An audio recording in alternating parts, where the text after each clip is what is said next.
as a third speaker for the proposition.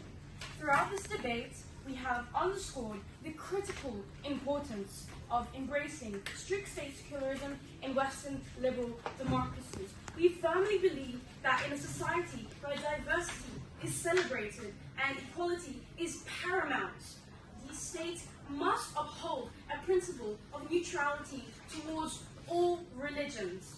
My role today is to firstly reinforce and crystallize our previous arguments and to rebut opposition's arguments.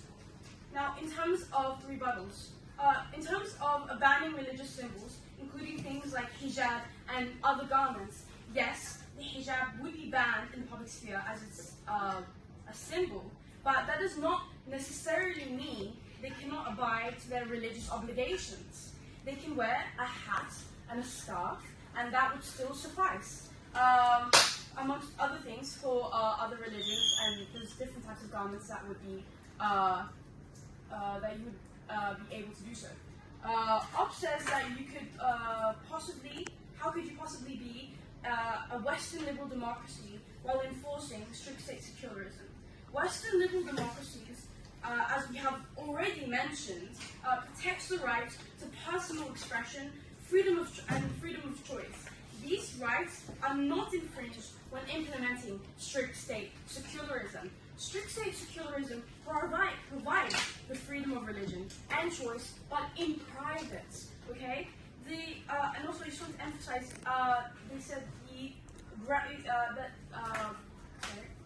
opposition says that strict state secularism would provoke the gradual closing of religious institutions.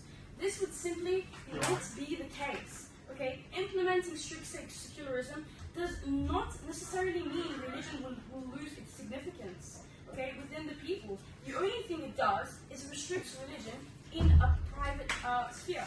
Okay, so it's restricted to the private. And I just want to emphasize, private religious institutions still exist. And people will still be able to visit and attend. So strict state secularism does not prevent this. And in terms of just the limitation of freedom of expression, religion, and speech, we are not completely banning people from talking about religion or taking part of it. We just want it to be a private thing for citizens. Therefore, all freedoms are still respected. Strict state secularism does not infringe on these fundamental rights.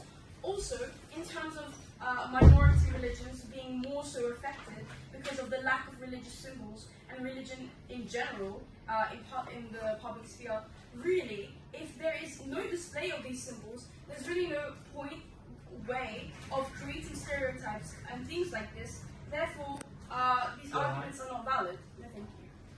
Because they are not seen in the public sphere, no religious symbols, etc. Even if public religion is bad and the state should not be involved, this is what opposition says. We have mentioned liberal democracies have a duty to protect the citizens' rights. This still very much includes the right to think freely without undue outside religious pressure and influence, so they can be able to make their own decisions. I need to put emphasis that any tendencies that leads to or would result in to a limitation on people's right to think for themselves needs to be removed.